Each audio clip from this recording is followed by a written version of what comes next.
On a eu beaucoup de questions concernant la qualité de l'air. On s'est dit, on va aller voir comment ça se passe.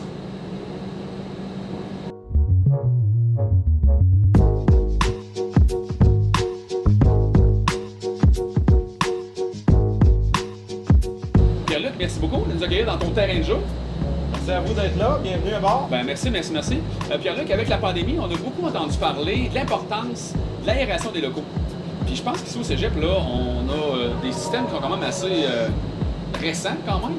Puis comment ça fonctionne au niveau de la mesure prise pour réduire l'impact de l'aérosol? Effectivement, nos systèmes ont été quand même rajeunis avec les années. Suite à ma récente entrée en poste il y a quelques mois, j'ai constaté que malgré l'âge des murs, on a des équipements à la fine pointe de la technologie. Puis nos systèmes de ventilation sont selon les normes HRE des derniers développements nord-américains. Donc, nos équipements de ventilation sont munis de filtres à l'entrée. On traite l'air pour la chauffer, l'humidifier au besoin en hiver, la climatiser ou la déshumidifier en été. Et cet air-là est recirculé dans les locaux. Bien sûr, selon les normes de la santé publique des derniers mois qui ont un petit peu évolué, on est très assidu sur le suivi de la présence, de l'occupation des locaux. Donc, lorsqu'un local est occupé par une quantité de personnes X, les détecteurs de présence vont enclencher la ventilation qui va amener un apport d'air frais aux occupants. Puis au retour dans l'unité de ventilation, on va venir mesurer le niveau de l'air vicié en mesurant le CO2. On a un petit peu entendu parler dans les médias dernièrement. Le CO2 n'est pas néfaste en soi parce qu'on en expulse quand on respire. Par contre, il nous donne un bon indice à quel point l'air peut être rendu vicié et qu'on doit en sortir à l'extérieur pour en rentrer de la neuve. Donc tout se passe dans la machine et est contrôlé dans le système avant que l'air soit retourné dans les locaux pour alimenter les classes. Donc concrètement, là, il y a une circulation d'air qui se fait régulièrement.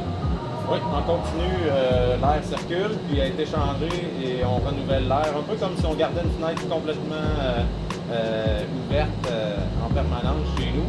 Puis elle module l'ouverture selon le taux d'occupation de la bâtisse. Si vous avez un party de Noël. Oui, c'est ça. C'est un peu ce qu'on peut entendre aussi aux nouvelles comparativement aux écoles secondaires. Oui. C'est un peu le même principe, mais eux ne sont pas équipés comme nous, on l'est présentement. Effectivement, les écoles primaires secondaires sont beaucoup plus rustiques, ils ont des systèmes souvent qui datent de plusieurs années, qui ont été laissés plutôt non rajeunis.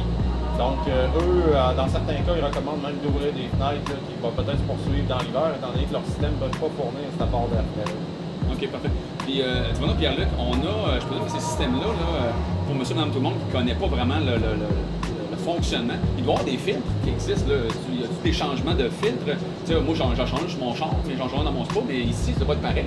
Effectivement, pour la filtration, on a 2 stages de filtration, puis justement, j'ai des beaux exemples pour vous.